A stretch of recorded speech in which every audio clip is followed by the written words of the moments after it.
they kind of insinuate you got to be married and this, that, and the fifth. Outside of those things, my thing isn't so much hard qualifications, it's competency. She's not demonstrated competency a single time. Usually, when she speaks and when she tells you what she's done or not done, um, it's platitudes, it's grandeur, it's a lot of elusive language. And most importantly, we've seen evidence that she's simply just following some type of script. And that has really caused me to have a great deal of pause about, does she even know what she's intending to do as the president of the United States? And then if I look back at her history as the vice president, she is either not in the conversation at all, or when she's brought into the fold, something goofy happens. So it seemed like there are other people who also understood, based on her history, that she's probably not the person you want. So there's been also some question around why is she even in this role of being the presidential candidate. That makes her even questionable. So competency is not my just singular interpretation. It's a lot of what other people have said about her in positions relative to her, whether they work for her, they talk with her, they're in politics, or they're in the media. No one's ever given this woman an endorsement until this point. In a real, in a significant sense, where we're talking about endorsement of, this is the person who's qualified, has done this, that, and the third, they should be an outstanding candidate. And so, yeah, I'm just not sure that the competency for this role is there for me. Like I say, one clear thing is that I'm not here about hating on, like somebody might say, black women or black folks being in a position. No, I can name a countless list of other black women who I feel have more competency to do this role than Kamala has even demonstrated, without anyone having a co-sign for her or them. Right. So she just fails for me in that way. So we'll go on to our second question. So our second question is, what is your understanding of the key policy positions Kamala truly holds and intends to follow through with on the key topics as abortion, immigration, and foreign affairs? And you can talk about any others that you think are key topics. Just let's keep it to 2 minutes. And I will start back off with Stedman. So this is a tricky one, because I think in a lot of ways she doesn't have any consistent policy positions except abortion. And I think it speaks to to echo some of the pastor sentiments, it echoes a certain signal about society, right? That the best you have to offer a generation of young people is abortion. I saw it was a graph, I believe, in either the New York Times or the Wall Street Journal, and it broke down the issues most important to young men and young women. And 17% of the most important issues for young men was the economy. I think 10% was immigration, 8% was something else, right? For women, the number 23, it was the 23% of women's most important issue was abortion. And every other of those issues, immigration, the economy, nothing else was higher than 6%. And so what we see is that, as a society, we can't offer better jobs, we can't offer a brighter future, but we can offer you this, right? No matter what your moral opinion is about abortion. I'm not trying to make a moral statement about it. But what I'm saying is the singular focus on this issue shows a greater problem with the future of our country. Now, I was talking to Hayward earlier, there's a commercial that I've seen on YouTube. It's about a 5-second long commercial speaking about the issues. It's a Kamala Harris commercial. And it says something to the effect of, I can't remember it verbatim, but it says, you can't always be sure where Kamala stands on the issues, but there's one issue that how she stands or where she stands, and that's Israel. And then it showed like APAC, her speaking at APAC. And so I think just the first part of that is interesting, that you're running for office and a campaign video in support of your run for president starts off by saying, we don't know where you stand on the issues, right? That is a pro Kamala Harris video put out by her campaign. We don't know where she stands on the issues, or it's hard. We don't always know, or something to that effect, right? So we don't know. Do you support Medicare for all or not? Do you support a price cap? Because how would that be implemented? You know, whenever you increase taxes on corporations, whenever you increase uh, any type of regulations on corporations, they just send that down to the consumer. So if you have a price cap, which they tried in the 70s or the 80s, what you'll find is that the cost of producing products is going to increase to the point where it is going to, for some of these businesses, be cheaper for them not to produce goods or provide services. And so you'll create a shortage where what we see now due to inflation and due to, you know, maybe some of the other unexplainable issues would seem insignificant, right? So where does she stand on the issues? The only one that she's consistently, or the only two that she's consistently spoken about, was her support for abortion and her support for Israel to defend itself. Apart from that, she's gotten videos, she has interviews where she's contradicting herself. And so I think there's, you know, legitimate skepticism should be had by most people about where she stands, because she hasn't had any consistency at all. It's almost like a schizophrenia or a cognitive dissonance when you're trying to sift through what she thinks and what she intends to do. Okay. You know, so. Awesome. Thank you, Stedman. Appreciate that. C-Balance Snapper. Question is, what is your understanding of key policy positions Kamala truly holds and intends to follow through, especially on abortion, immigration, and foreign affairs? Okay, I'm just going to say, well, we know the top key issues are the economy, the border, and I'm going to say abortion. We know her policy on the border is Zippo, because all the things that she says she's going to do could have been done. We know the resources that was there for the border, they got rid of. I saw the video. I was so angry when they sold the material that Trump had there for the border. So we know she has no immigration. Economy, oh, according to her, the Bidenomics we're great. Actually, that's one of the key. That's the first thing I think people are even more so than the border is the economy, and that is the biggest issue that she's lying about, to say that it's all good, and we know that it's not. And so far as abortion, the lies that she wants to continue to say is that it's still a federal issue when it's not. It's now, according to per state, based off your state, is going to be able to say yay or nay. So she Zippo. Yeah, I don't think just like my wife said, it's nothing that she's consistent on except for two. Stedman said he named a third. I was thinking two things: abortion and more alphabet community things. Everything else, and also Israel. Everything else, she wings it, or she looks for Donald Trump's policies, makes her own. She takes Joe Biden's policies, makes her own. So that's what my. And real quick on foreign policy, I got 28 seconds left.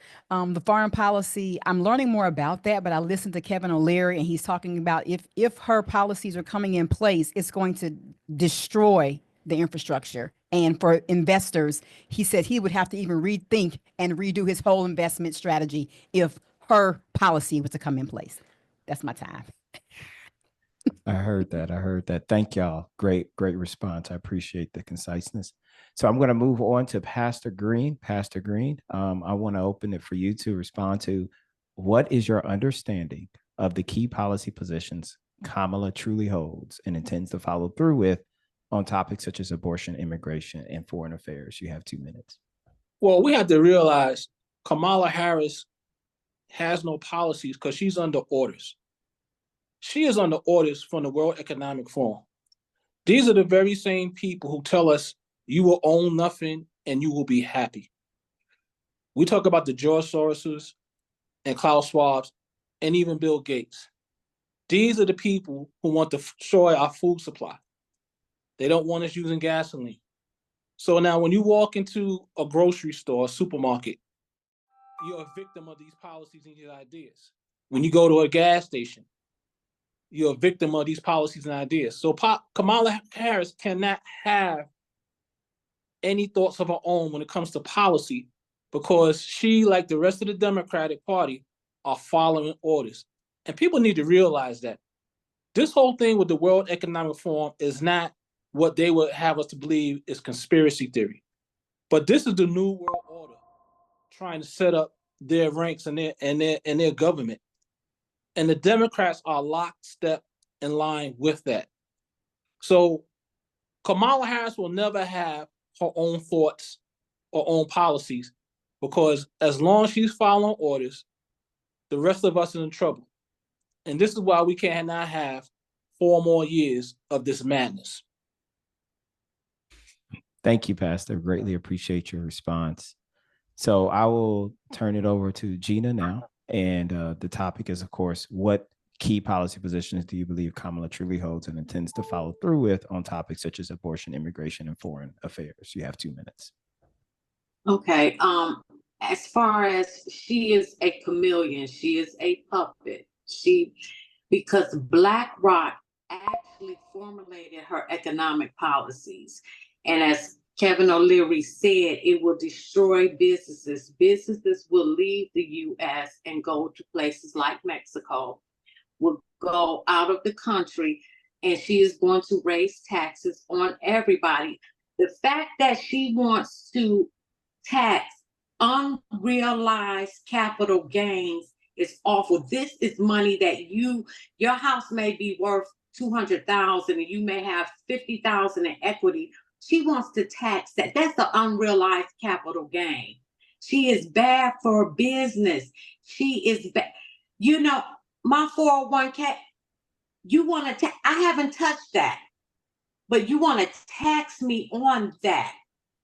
So she's bad for business. She will, and BlackRock, like I said, is her the main one that did her policies. And if you know who BlackRock is, also she's for depopulation. That's what she stands for. She's a part of the agenda. She has no foreign policy. What foreign policy? And she was the border czar, and she just went to the border. She's been in there 3.5 years, and you just witnessed, and ICE released a report, and I'm gonna do that on my channel, but they wrote a letter. 13,000 migrants have been let in who have committed murder, rape. They broke down the statistics. It was from Tony Gonzalez, and you will be floored. He sent this letter to Congress because Congress, they're doing a, you know how they do those little trial things or whatever on her. In this letter, I think 14,000 are rapists, but they're not registered anywhere. Now, Tony Gonzalez, and the numbers are astounding of what has came across that border. She is bad for business. She is bad for, and I agree with everybody else. Her only stance, if you support her, you support puberty blockers for your children, castration for your males, you support abortion, you support all of that, because that's her only true stand, is that. Thank you. Greatly appreciate that, Gina. Thank you for that response. I'm going to turn it over to Hayward. Hayward? Yeah, as far as understanding of her key policies, as far as Kamala goes, as pretty much a lot of people reiterated, she has no legs to stand on. She has no backbone or anything that she represents. As far as the topics of abortion, a lot of people don't know about Planned Parenthood and the years of her involvement in covering up Planned Parenthood's for-profit. People think, oh, abortion is all about women's rights. Well, at the end of the day, Kamala Harris, I forgot the citizen journalist's name, who she came after and is still trying to sue. When he uncovered this maybe about 7, 8 years ago, a lot of this profit where they're selling baby body parts at conferences. It is not just, oh, it's about women's choice. It's a profit model to abortion, and a lot of people making money off the back end and really profiteering off of Black lives. So that's what a lot of people aren't talking about. As far as her stance on immigration, I mean, she's the one that once again was supposed to be the border czar in charge of the border. But her agenda, along with Biden, is symbiotic. It's one and the same. And it's open borders. It's like what Pastor Green was talking about, the WEF agenda. Through chaos comes order, where the globalist agenda tied to a lot of the sort of communist, sort of authoritarian aspect to it as well, is that they want to burn the system down. And what better way to burn the system down? And what you're seeing here with the open border is what they've been doing for decades in the UK and Europe. We're always 2 to 4 years behind them. Is where we want to flood in the country with people who don't speak our language, who aren't vetted, who aren't taking citizenship classes. And once again, I'm still for legal immigration. I think we all, to an extent, agree with that for the country. But what's been happening in the past 3 or 4 years, and what Trump was trying to stop, is this open border mentality. All right. Once again, I think Rachel Marino, Laken Riley, there's people being killed all over the country from what's going on. And once again, her policies are just to really continue that agenda. There's not going to be a sort of, oh, we're going to go in and fix it. And then as far as foreign affairs go, same thing. She's just going to keep being the puppet for Ukraine, the Democrats, and even the globalists. There's like a lot of establishment Republicans and rhinos involved in it as well. But Ukraine's their big piggy bank. I mean, Kamala just met with Zelensky this week. So it's just going to continue the same expansion of that agenda. Same with NATO. I think, to be honest, NATO to me is the new Soviet Union. It's like the new USSR as far as I'm concerned. And when they were founded in the 90s, just a few years, funny enough, after the Soviet Union fell, you see a lot of the globalist sort of mindset and what they're, becoming this conglomeration. So NATO is really a big one. So yeah, so once again, her policies are just to continue the establishment agenda, continue what Biden started, finish the job. And yeah, when you have an endorsement from Dick Cheney, I think that tells us everything we need to know about what Kamala's policies are going to be. So I'll just land my plane there. Yeah, thank you so much for your thoughts on that, Hal. Really appreciate that. And so for myself, it's just really brief. How I see it is, she has only been consistent on the things that she thinks a ton of the left-leaning voters really care about, and the most vocal things have been simply the abortion, and then also, of course, immigration, right? And these are just her drums, right? And from those standpoints, abortion is essentially, refederalize or otherwise enshrine protection for it. And then, of course, with immigration, she's ran around talking about we need real immigration reform. And we don't know what that really looks like. What that really means is most likely that they're going to loosen a lot of the hoops and requirements that are necessary to become a resident or even occupy space in the United States, so that more people can come in and get documented quicker. That's what I believe.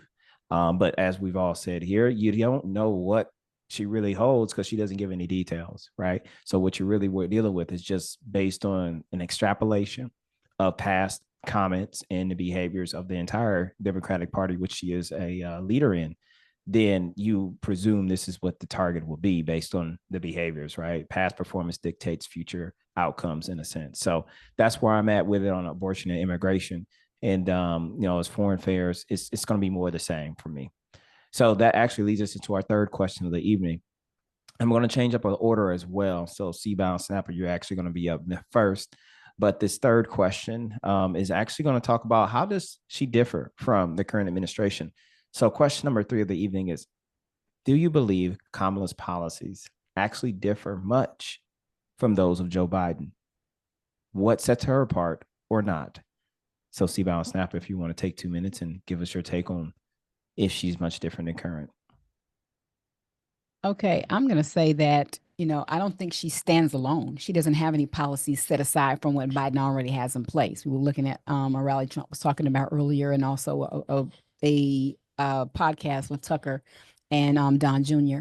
And he said that, the policies are exactly the same, and we can't, see where they differ. And they didn't even realize that they didn't, when they overplaced her policies on top of his and whatever this article was, they didn't even realize the source down there. They didn't even change that.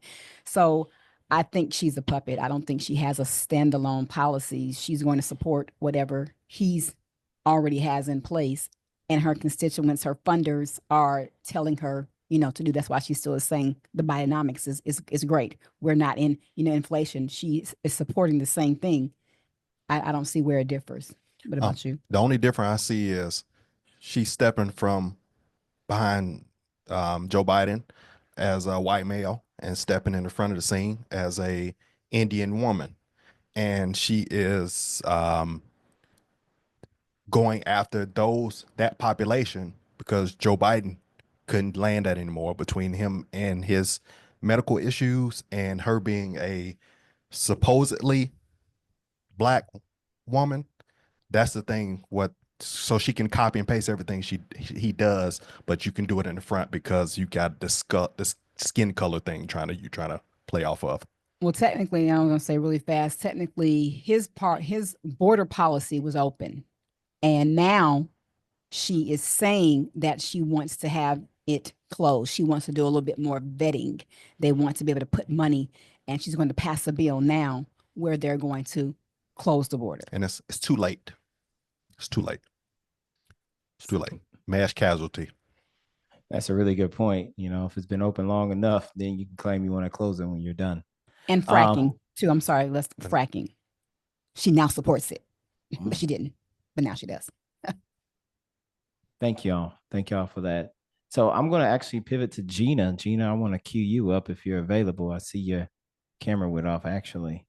There we go. So the question, do you believe Kamala's policies differ much from those of Joe Biden? What sets her apart or not? I'm sorry, I was snacking. That's why I calmed down. But no, her policies are one and the same. She's so incompetent that she does not have her own mind to develop a policy. That's my opinion. I don't know if you guys saw Candace Owens did a genealogy on her. And she had a picture in her book said that this woman was her grandmother who passed away 4 years before she was born. And the fact that Candace Owens did the genealogy, I'm coming to a point. Who is she? Because actually she found her grandmother who is Irish. Who is this woman? Donald Harris actually passed away at the age of 2, who was her father. So it reminds me that they're doing a spin on her the way they did Obama because his name was Barry Sirota, or I know I'm saying that incorrectly. She was groomed for this. She was groomed to be the stepping stone to bring in the New World Order. Now, does she differ? Absolutely not. She is a part of the agenda. Whatever the globalists, or if you want to say Illuminati or whatever, the cabal or the deep state, whatever words you decide to use, those are the policies that she will implement because that's who she's working for. Awesome. Thank you for that, Gina. Greatly appreciate it. Stepman, I'm going to pivot to you, good sir. If you want to give us your take on if you believe Kamala's policies differ much from those of Joe Biden, and if so or not, what sets her apart? So the situation reminds me of a meme I posted in a group a couple months ago. It showed a shadowy figure in the Oval Office with a Joe Biden puppet on his hand, and the puppet was kind of old, and I think he had X's for eyes, and so the shadowy figure pulled the Joe Biden puppet off and put the Kamala Harris puppet on, and then, you know, and I essentially believe that that is when you say, you know, do they share policies, or that's essentially the process. Whoever pays these people, whoever funds their campaigns, gives them the directions, and that's essentially what we'll expect to have happen as far as foreign policy, domestic policy, financial policy. So Kamala Harris may talk differently than Joe Biden. She may be able to navigate certain topics easier than Joe Biden could, maybe racially or gender topics. She may be able to, you know, Joe Biden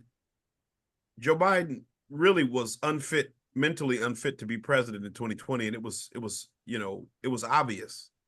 And so he's really declined that much in this amount of time that they replaced him. But that was the only reason they replaced him. He never had an agenda of his own, right? It was whatever, you know, you look at U.S., you know, the neocon foreign policy for the last 20 years that I can know for sure, right, has been war with Iran, you know, controlling oil and the Middle East in order to maintain U.S. control of global markets. And so what are we doing today, right? Whether it was the Obama administration, the Bush administration, to some degree, still even the Trump administration, he did not expand war in the same ways, but he hired those same people with John Bolton and Abrams, and in the Joe Biden administration, right? When you look at Ukraine policy and the war with Russia, when you look at the way that we posture with China, again, I'm not making an ideological statement about whether or not these are justified. But what I'm saying is when you look at the continuity, it's a term a lady used. I don't think it was the Secret Service lady, but they call it continuity of government, right? They are controlled by the same forces. And so those forces do things at the expense of what is in the best interest of the American people. And so they're going to have the same policy, not because they're in the same administration, but because that is a requirement of being able to have the job. They don't allow people to have those jobs who are going to be a legitimate threat to whatever the accepted political order is, right? And so from look at Victoria Nuland. She worked in the Bush administration. She worked in the Obama administration. She worked in the Biden administration. These people maintain their careers within the background of Washington, D.C. politics, setting our national policy. And we suffer as a result. Jake Sullivan, John Bolton have the same ideological position as it pertains to Russia and how we should posture against them as it pertains to Iran and the Middle East. And they're in two different administrations. So yeah, I'll leave thank it you, with Stedman. that. All right.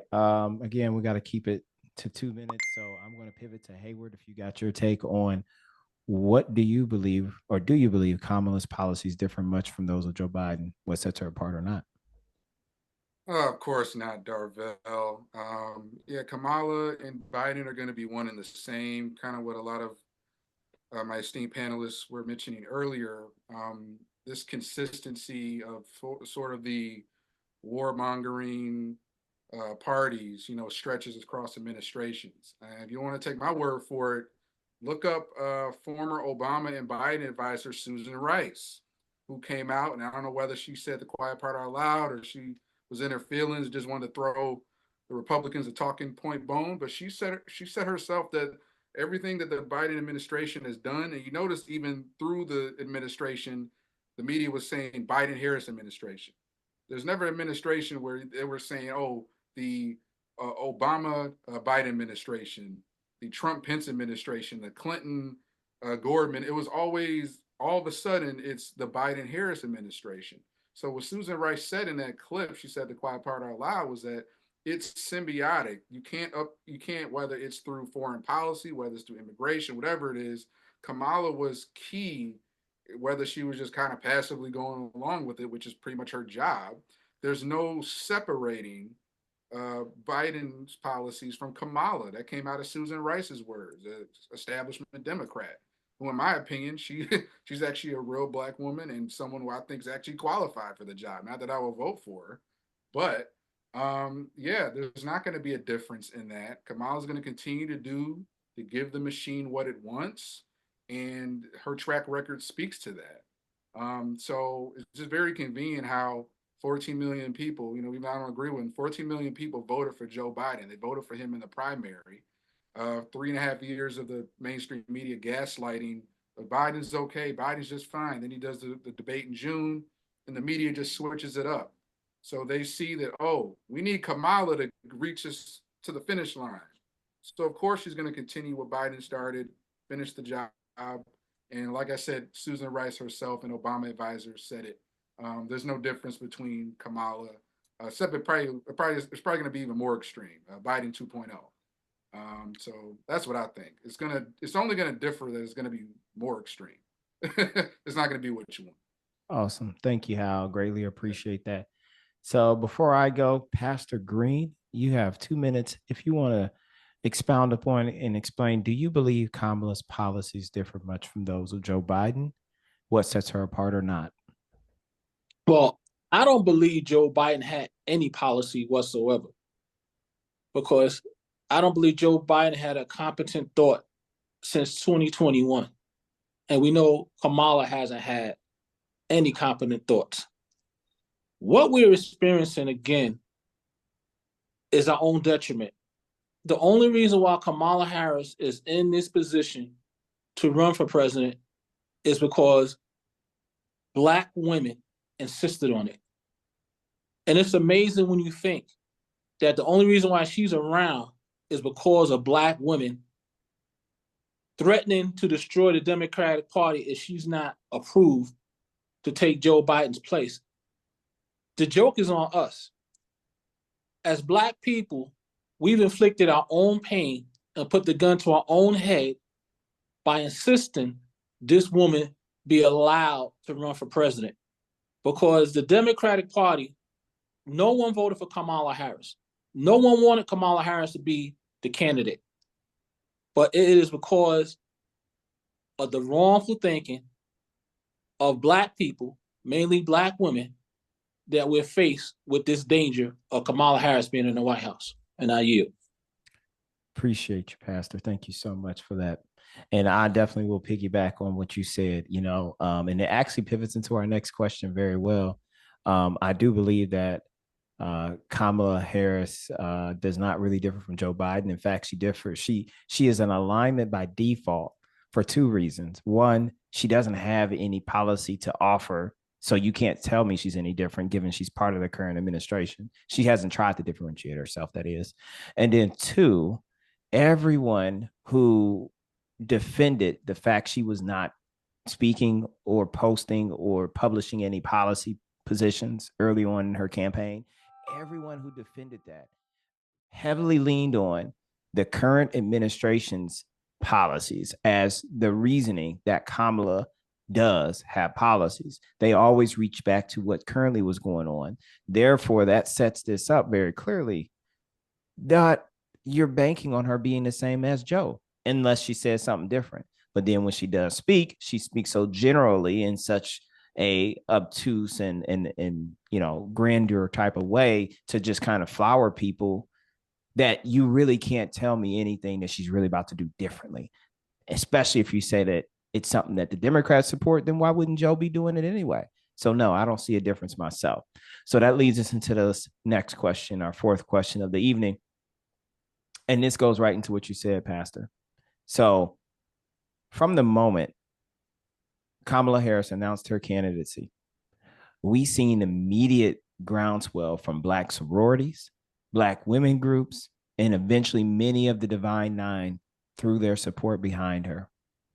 This was an immense show of force from the Black community in a sense.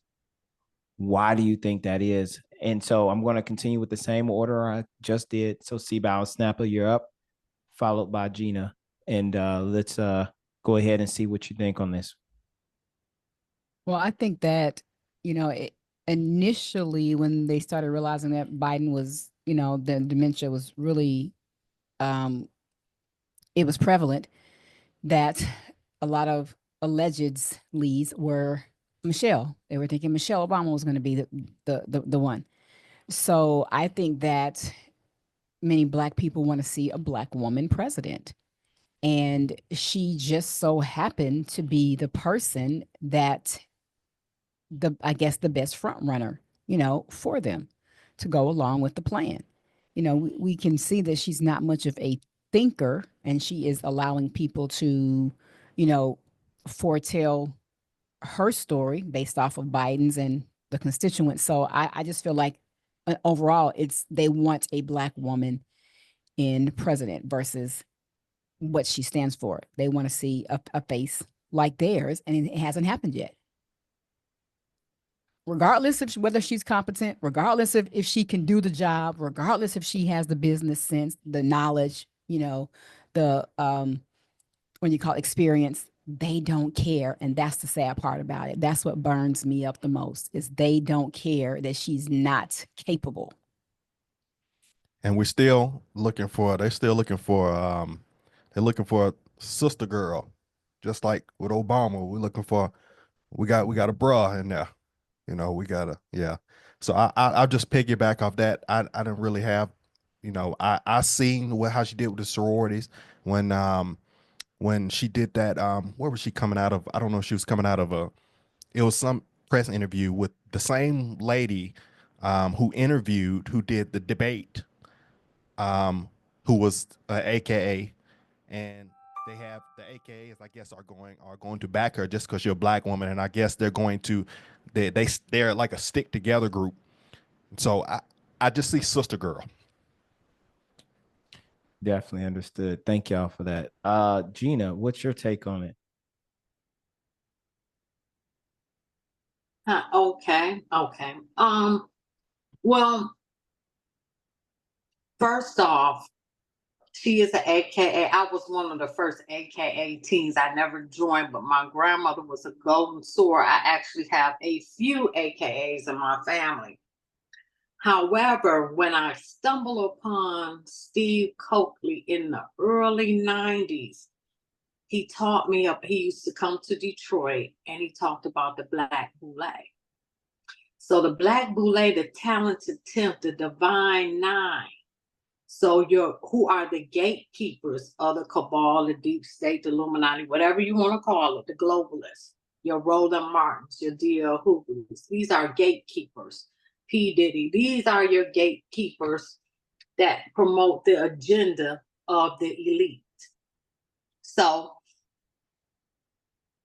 Ben Crump, gatekeeper.